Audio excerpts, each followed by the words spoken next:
আসসালামু আলাইকুম প্রিয় শিক্ষার্থীরা, আমরা এই পর্বে কথা বলবো ক্ষার ও ক্ষারক নিয়ে। যেহেতু আমাদের এই অধ্যায় শিরোনাম এসিড ও ক্ষার, তো তোমরা অলরেডি এসিডের পার্টটা বুঝে গিয়েছো। এবারে আসো আমরা ক্ষার সম্পর্কে জানি যে ক্ষার কি বা ক্ষার কিভাবে কাজ করে। আচ্ছা, তো দেখো এখানে কি বলতেছে যে ফার্স্টে আসো আমরা দুইটা সংজ্ঞাই দেবো, আমরা ক্ষারকের সংজ্ঞাও দিব এবং আমরা ক্ষারের সংজ্ঞাও দিব। কি বলতেছে, সাধারণত ধাতু বা ধাতুর মতো ক্রিয়াশীল, মানে ধাতুই হতে হবে এমনটা না, ধাতুর মতো ক্রিয়াশীল লাইক অ্যামোনিয়াম আয়ন হতে পারে, ফসফোনিয়াম আয়ন হতে পারে।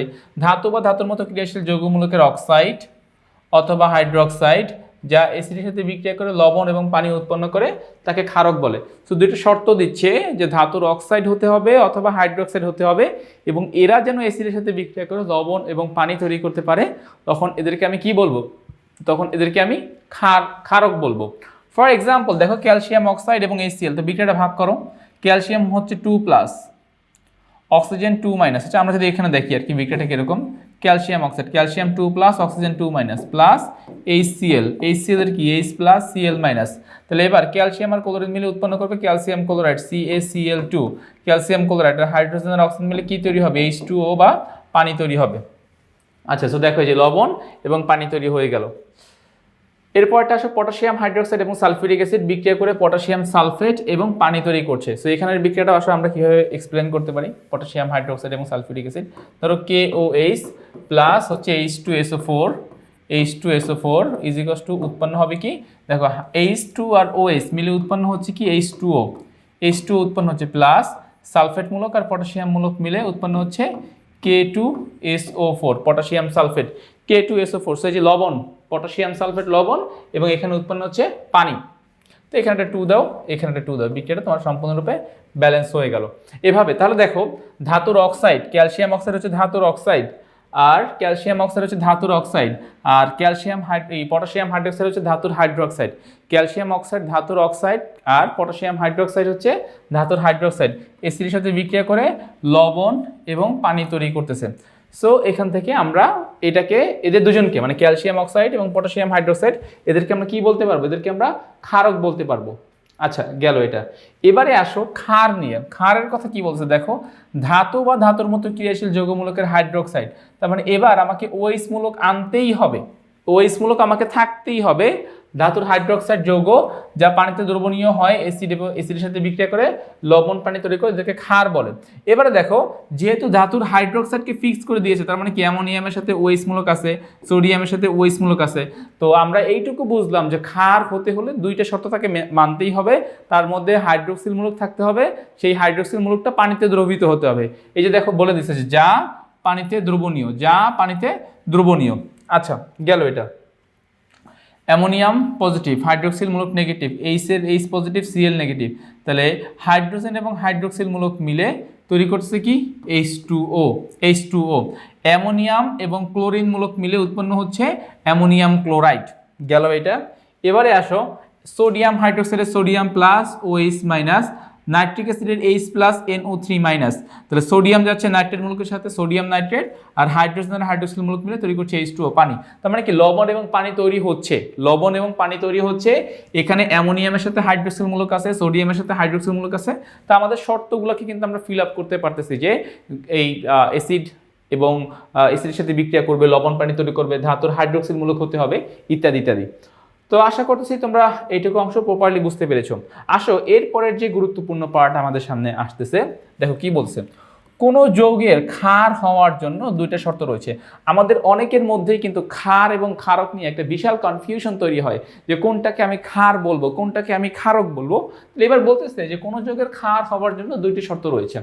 এক নাম্বার, যৌগটিতে হাইড্রোক্সিল যৌগমূলক থাকতে হবে। প্রথম শর্ত হচ্ছে এখানে কি থাকতে হবে, হাইড্রোক্সিল যৌগমূলক থাকতে হবে, এবং ওই যৌগ পানিতে দ্রবীত হতে হবে। দুইটা শর্ত এখানে, ফার্স্ট অফ অল হাইড্রোক্সিল মূলক থাকতে হবে, এবং সেকেন্ড এটা কি হবে, পানিতে দ্রবীত হতে হবে। আচ্ছা, তো আমরা দুটো শর্ত বুঝলাম। এখন দেখো যদি কেউ এই দুটো শর্ত মানতে পারে যে হাইড্রোক্সিল মূলক তার মধ্যে আছে এবং সে পানিতে দ্রবীত হতে পারে, তখন তাকে আমরা ক্ষার বলবো।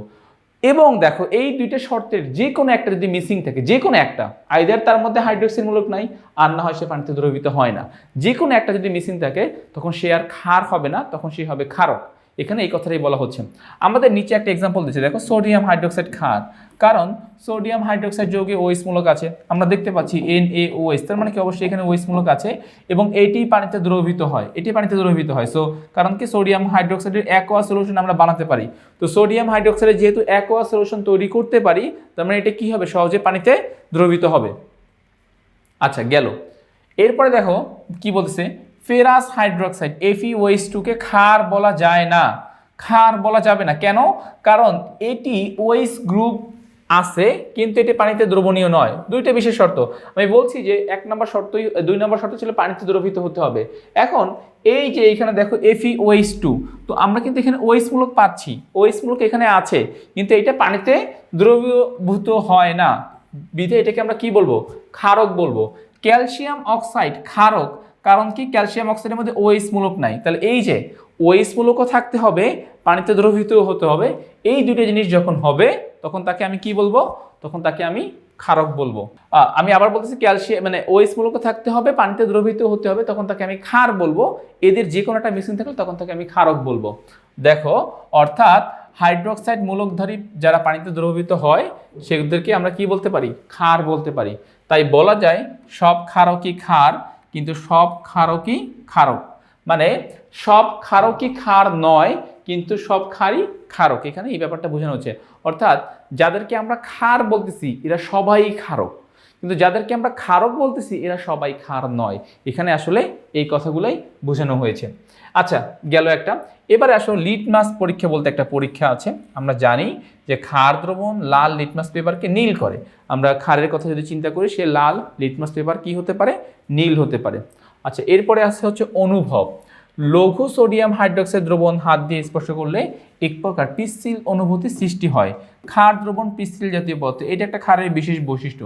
ক্ষার দ্রবণ কি হতে পারে, ক্ষার দ্রবণ পিচ্ছিল জাতীয় হতে পারে, তবে ক্ষারকে স্পর্শ করা হলে সেটি ত্বকের ক্ষতি করে। ক্ষারকে যদি আমরা স্পর্শ করি এটা আমাদের ত্বককে ক্ষতি করে, আমাদের ত্বকে ফোস্কা পড়তে পারে বা ত্বকের নানাবিধ সমস্যা হতে পারে ইত্যাদি ইত্যাদি। ওকে, সো ক্ষার রিলেটেড সাধারণ যে বৈশিষ্ট্যগুলো ছিল সেগুলো শেষ। এবারে চলো আমরা ক্ষারের কিছু বিক্রিয়ামূলক বৈশিষ্ট্য বা ক্ষারের কিছু ব্যবহার আমরা এখানে উল্লেখ করি। তো এবারে দেখো আমরা যাচ্ছি ক্ষারকে আমরা কিভাবে বিক্রিয়ার সাহায্যে কাজে লাগাতে পারি। তো ক্ষারের অন্যতম একটা গুরুত্বপূর্ণ ব্যবহার হচ্ছে এখানে দেখো যে আমরা ধাতব আয়ন শনাক্তকরণে ক্ষারের ভূমিকা, অর্থাৎ ধাতব আয়ন শনাক্ত করার ক্ষেত্রে আমরা ক্ষার কিভাবে ভূমিকা রাখতে পারে আমরা এখন এই পয়েন্টগুলো নিয়ে কথা বলবো। আচ্ছা সো এখানে একটা ইন্ট্রোডাকশন তোমার দেওয়া আছে, তোমরা বিভিন্ন লবণ লাইক ক্লোরাইড লবণ, ধাতব আয়নের সালফাইড লবণ, কার্বনেট লবণ ইত্যাদি লবণ আমরা ব্যবহার করতে পারি ক্ষারকে, মানে ইত্যাদি লবণ শনাক্ত করার ক্ষেত্রে আমরা ক্ষার ব্যবহার করতে পারি, লঘু ক্ষার আমরা ব্যবহার করতে পারি। ওকে, আমি এবারে যাচ্ছি, দেখো ফার্স্টে আমরা শনাক্ত করব অ্যালুমিনিয়াম 3+ ধাতব আয়ন, অ্যালুমিনিয়াম 3+। এখন এই অ্যালুমিনিয়াম 3+কে আমরা অনেকভাবে দেখতে পারি, আমরা এরকম দেখতে পারি অ্যালুমিনিয়াম নাইট্রেট, এরকমভাবে দেখতে পারি অ্যালুমিনিয়াম নাইট্রেট, আমরা এরকমভাবে দেখতে পারি অ্যালুমিনিয়াম ক্লোরাইড, আমরা এরকমভাবে দেখতে পারি অ্যালুমিনিয়াম সালফেট।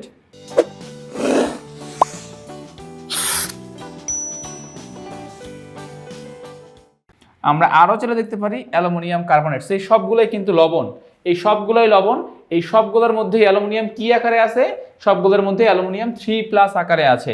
তো আমি এখন যে বিক্রিয়াটা দেখাচ্ছি তোমাদেরকে, এই বিক্রিয়াটা মূলত অ্যালুমিনিয়াম 3+ শনাক্ত করার জন্য। এইখানে আমরা লঘু ক্ষার হিসেবে সোডিয়াম হাইড্রোক্সাইড নিচ্ছি, বাট এইটা সোডিয়াম হাইড্রোক্সাইড হতে পারে, পটাশিয়াম হাইড্রোক্সাইড হতে পারে, তারপরে অ্যামোনিয়াম হাইড্রোক্সাইড হতে পারে, বাট লঘু, দ্রবণটা লঘু হতে হবে, এইটাই হচ্ছে শর্ত আর কি। আচ্ছা আসলে এখন বিক্রিয়াটা একটু বোঝার চেষ্টা করি। এখানে কি হচ্ছে, অ্যালুমিনিয়াম নাইট্রেটকে আমরা ফার্স্টে দুই ভাগে ভাগ করব। কি হবে, অ্যালুমিনিয়াম 3+ এবং নাইট্রেট NO3-, আর সোডিয়াম হাইড্রোক্সাইডে সোডিয়াম প্লাস আর OH-। তাহলে সোডিয়াম আর নাইট্রেট, খেয়াল করো, সোডিয়াম আর নাইট্রেট মিলে উৎপন্ন হবে সোডিয়াম নাইট্রেট, সোডিয়াম আর নাইট্রেট মিলে উৎপন্ন হবে সোডিয়াম নাইট্রেট, আর অ্যালুমিনিয়াম আর হাইড্রোক্সিল মূলক মিলে উৎপন্ন হচ্ছে অ্যালুমিনিয়াম হাইড্রোক্সাইড, অ্যালুমিনিয়াম হাইড্রোক্সাইড। এখানে এই যে অ্যালুমিনিয়াম হাইড্রোক্সাইডটা পেয়েছি, এই অ্যালুমিনিয়াম হাইড্রোক্সাইডটা কিন্তু পানিতে অদ্রবণীয়, এবং যেহেতু সে পানিতে অদ্রবণীয় সেহেতু সে একটা অদক্ষেপ সৃষ্টি করবে। এই অদক্ষেপটা দেখবো আমরা সাদা জেলির মতো অদক্ষেপ। তো তো এখান থেকে আমরা এই সাদা জেলির মতো পদক্ষেপ দেখে আমরা ডিসিশন নিতে পারবো যে না এখানে কে আছে, এখানে অ্যালুমিনিয়াম রয়েছে। আচ্ছা যাচ্ছি আমরা পরবর্তী অংশে। দেখো পরবর্তী অংশে কি বলতেছে, এবারে আমরা শনাক্ত করব Fe2+। তো অলরেডি একটাকে তোমাদেরকে যেই কথা বলেছিলাম, Fe2+ মানে এটা হতে পারে ফেরাস নাইট্রেট, এটা হতে পারে ফেরাস ক্লোরাইড, এটা হতে পারে ফেরাস সালফেট, যে কোনো লবণ হতে পারে, সবগুলোর মধ্যে Fe2+। এখানেও Fe2+, এখানেও Fe2+, ইভেন এখানেও Fe2+। কি করব আমরা বলো তো? জাস্ট খুবই সিম্পল, আমরা এখানে আচ্ছা আমি এটাকে আরেকটু বড় করে দেখাই যাতে করে তোমরা সহজে বুঝতে পারো বিক্রিয়াটা। আচ্ছা এখানে আমরা ফার্স্টে Fe হচ্ছে Fe2+ আকারে আছে, আর নাইট্রেট NO3 আকারে আছে, sodium hydroxide sodium plus OH-। এখন OH যাবে কোথায়? OH যাবে হচ্ছে Fe এর কাছে, OH মূলকটা যুক্ত হবে মাইনাস, যেহেতু OH মূলক যুক্ত হবে Fe এর সাথে, আর সোডিয়াম আর নাইট্রেট, তাহলে সোডিয়াম আর নাইট্রেট মিলে উৎপন্ন হবে সোডিয়াম নাইট্রেট। আর এখান থেকে পাচ্ছি আমরা ফেরাস হাইড্রোক্সাইড। এই ফেরাস হাইড্রোক্সাইডটা পানিতে অদ্রবণীয়, এই একটা অদক্ষেপ সৃষ্টি করবে, যে অদক্ষেপটা দেখতে হবে সবুজ বর্ণের, এবং এই সবুজ বর্ণের অদক্ষেপ দেখে আমরা ডিসিশন নিতে পারবো যে না সেখানে Fe2+। বেসিক্যালি এখানে কিন্তু ফেরাস হাইড্রোক্সাইড বলা যাবে না, এখানে বলতে হবে যে আসলে এই যৌগের মধ্যে Fe2+ আয়ন আছে আর কি, Fe2+ আয়ন আছে, এবং এই Fe2+ আয়নে কি করতেছে, সবুজ বর্ণের অদক্ষেপ সৃষ্টি করছে। আচ্ছা গেল এটা। আমরা যাচ্ছি এর পরবর্তী অংশে। দেখো কপারের কাছে যাচ্ছি। ও আচ্ছা, আমাদের আর একটা বিক্রিয়া ছিল ফেরিক নাইট্রেট। তো আমরা সেই বিক্রিয়াটাকে একটু দেখে ফেলতে পারি এইভাবে। দেখো এই যে ফেরিক নাইট্রেটের ক্ষেত্রে কি হয়, আমরা Fe3+ আয়নটা শনাক্ত করতে পারি কিভাবে।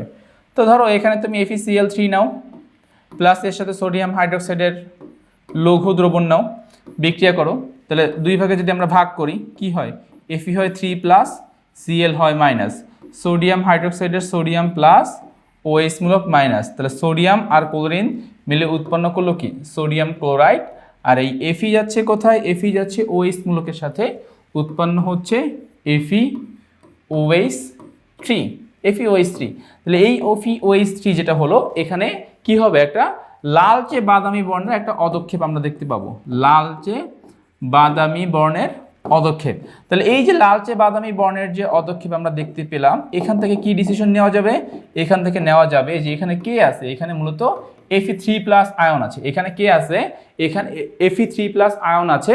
তো এই Fe3+ আয়নের লালচে বাদামি বর্ণের একটা অদক্ষেপ আমরা এখানে দেখতে পাবো। ওকে গেল এটা। আচ্ছা এবারে যাচ্ছি আমরা কপারের কাছে। দেখো তো কপারের কি বলছে এখানে, এখানে বলতেছে কপার এখানে আছে কি হিসেবে, copper2+। তাহলে copper2+ এর একটা যৌগ নাও, কপার নাইট্রেট লবণ, সোডিয়াম হাইড্রোক্সাইড, কপার নাইট্রেটের কপার হচ্ছে 2+, nitrate minus, sodium plus, OH-। তাহলে এই OH- যাবে কপারের সাথে, আর সোডিয়াম যাবে নাইট্রেটের সাথে, সোডিয়াম নাইট্রেট এবং কপার হাইড্রোক্সাইড বা কিউপ্রিক হাইড্রোক্সাইড। এখানে কি হবে, হালকা নীল বর্ণের একটা অদক্ষেপ আমরা দেখতে পাবো। তো হালকা নীল বর্ণের অদক্ষেপ দেখে আমরা সেখান থেকে ডিসিশন নিতে পারবো যে না এখানে copper2+ আয়ন কি আছে, উপস্থিত আছে। তো দেখো আমরা যে চারটা আয়নের কথা বললাম, অ্যালুমিনিয়াম 3+, Fe2+, Fe3+, copper2+, সবগুলাই সাহায্য করতেছে কে, লঘু ক্ষার দ্রবণ। সবগুলাই কিন্তু লঘু ক্ষার দ্রবণ থেকে আমরা শনাক্ত করতে পারছি, যেই জন্য এইখানে আসলে লঘু ক্ষারের ব্যবহারটা বলা হয়েছে। আচ্ছা এরপরে যাচ্ছি আমরা জিঙ্কের কাছে। দেখো জিঙ্কের কাছে গিয়ে কি হচ্ছে, তাহলে zinc positive, nitrate negative, sodium positive, OH মূলক নেগেটিভ। তাহলে সোডিয়াম আর নাইট্রেট মিলে উৎপন্ন হবে সোডিয়াম নাইট্রেট, আর হাইড্রোক্সিল আর জিঙ্ক মিলে উৎপন্ন হবে জিঙ্ক হাইড্রোক্সাইড। এই জিঙ্ক হাইড্রোক্সাইডে কি হবে বলতো, সাদা বর্ণের অদক্ষেপ আমরা এখানে দেখতে পাবো। আমরা কিন্তু অ্যালুমিনিয়ামও সাদা দেখছিলাম, জিঙ্কেও আমরা সাদা দেখব। ডিফারেন্স হলো অ্যালুমিনিয়ামের সাদাটা হচ্ছে জেলির মতো সাদা, আর এখানে হচ্ছে পিওর সাদা। জিঙ্কের সাদাটা জাস্ট হচ্ছে পিওর সাদা বর্ণের, এখানে অদক্ষেপ দেখা যাবে। আচ্ছা তো তাহলে এবারে আসো আমরা তাহলে এই যে পাঁচটা আয়ন আমরা শনাক্ত করলাম, aluminium 3+, Fe2+, Fe3+, copper2+, zinc 2+। তো এই সবগুলো আয়ন শনাক্ত করতে কে সাহায্য করেছে, লঘু ক্ষার দ্রবণ।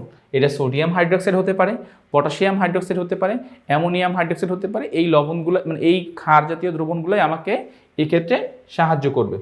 আচ্ছা এবারে বলতেছে কি, দেখো এবারে বলতেছে যে অ্যামোনিয়াম লবণের সাথে ক্ষারের বিক্রিয়া। আমরা যে কোনো অ্যামোনিয়াম লবণ হতে পারে, অ্যামোনিয়াম ক্লোরাইড হতে পারে, দেন হচ্ছে অ্যামোনিয়াম সালফাইড হতে পারে, অন্য যে কোনো অ্যামোনিয়াম লবণ যখন তুমি নিবা তখন বিক্রিয়াটা আসলে কিভাবে হবে এইটা একটু দেখো। তাহলে আমরা ফার্স্ট বিক্রিয়াটা আমরা একটু ভেঙে ভেঙে দেখি যে অ্যামোনিয়াম লবণের সাথে যদি সোডিয়াম হাইড্রোক্সাইড যুক্ত হয়, দেখো তাহলে ammonium chloride plus sodium hydroxide, ভাঙো এটাকে, ভাঙলে কি পাওয়া যায়? ভাঙলে এখান থেকে পাওয়া যায় ammonium plus Cl minus, sodium hydroxide ভাঙলে কি পাওয়া যায়? Na plus OH minus. এবার এই অ্যামোনিয়াম মূলককে ভাঙলে আবার কি পাওয়া যায়? অ্যামোনিয়া আর হাইড্রোজেন আয়ন পাওয়া যাচ্ছে। এবারে আসলে আমরা এক করি, সোডিয়াম আর ক্লোরিন মিলে কি হবে? Sodium chloride. সোডিয়াম ক্লোরাইড, এই OH আর H মিলে কি হবে? OH আর H মিলে উৎপন্ন হবে H2O, আর এখান থেকে আমরা কি পাবো? অ্যামোনিয়া। এখান থেকে আমরা কি পাবো? অ্যামোনিয়া পাবো। এই যে সোডিয়াম ক্লোরাইড, পানি এবং অ্যামোনিয়া, এগুলো আমরা উৎপন্ন করতে পারলাম। সো এখানে একটাই কথা ছিল, তুমি যখনই অ্যামোনিয়ামের কোনো লবণ নিবা সেখান থেকে তুমি একটা গ্যাসীয় পদার্থ কমন পেয়েই যাবা, সেটা হচ্ছে অ্যামোনিয়া। আমরা যখনই অ্যামোনিয়াম লবণ নিয়ে কাজ করব, হোক সেটা অ্যামোনিয়াম ক্লোরাইড, হোক সেটা অ্যামোনিয়াম সালফেট, হোক সেটা অ্যামোনিয়াম কার্বনেট, যে কোনো লবণই আমরা নেই না কেন সেখান থেকে কিন্তু আমরা মাস্ট অ্যামোনিয়া গ্যাস উৎপন্ন করতে পারবো। তোমরা নিচের বিক্রিয়াগুলো যদি একটু ফলো করো দেখো। আচ্ছা, আমরা অ্যামোনিয়াম লবণের সাথে এবার ক্ষার হিসেবে নিচ্ছি কাকে? পটাশিয়াম হাইড্রোক্সাইডকে নিচ্ছি। সো পটাশিয়াম আর ক্লোরিন মিলে উৎপন্ন হবে পটাশিয়াম ক্লোরাইড, হাইড্রোক্সিল মূলক আর এই অ্যামোনিয়ামের হাইড্রোজেন মিলে উৎপন্ন হবে পানি, আর এই হচ্ছে আমার অ্যামোনিয়া গ্যাস। আমরা ক্যালসিয়াম অক্সাইড নিচ্ছি, তো ক্যালসিয়াম আর ক্লোরিন মিলে উৎপন্ন হবে ক্যালসিয়াম ক্লোরাইড।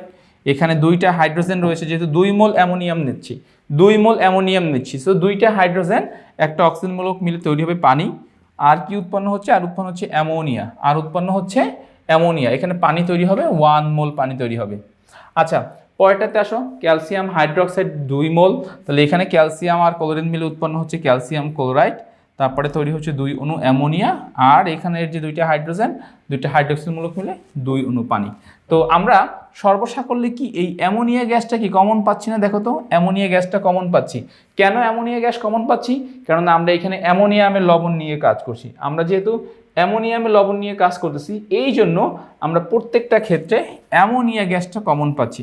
সেখানে মানে এই বিক্রিয়াগুলোর সারমর্ম মূলত এইটাই ছিল যে যদি আমরা অ্যামোনিয়ামের লবণ নিয়ে কাজ করি সেখান থেকে আমরা অ্যামোনিয়া গ্যাস পাবো, এবং এর সাথে যে কোনো একটা ক্ষারও আসতে পারে, একটা ক্ষারকও আসতে পারে। এই যে আমরা সোডিয়াম হাইড্রোক্সাইড ক্ষার, পটাশিয়াম হাইড্রোক্সাইড ক্ষার, ক্যালসিয়াম অক্সাইড ক্ষারক, ক্যালসিয়াম হাইড্রোক্সাইড ক্ষার। সো দেখো, ক্ষারক নিলেও অ্যামোনিয়া গ্যাস পাচ্ছি, আর ক্ষার নিলেও অ্যামোনিয়া গ্যাস পাচ্ছি। সো বোথ কেস তুমি যাকেই নাও না কেন অ্যামোনিয়া গ্যাস তুমি পাবাই পাবা, যদি তুমি অ্যামোনিয়ামের লবণ নিয়ে কাজ করো।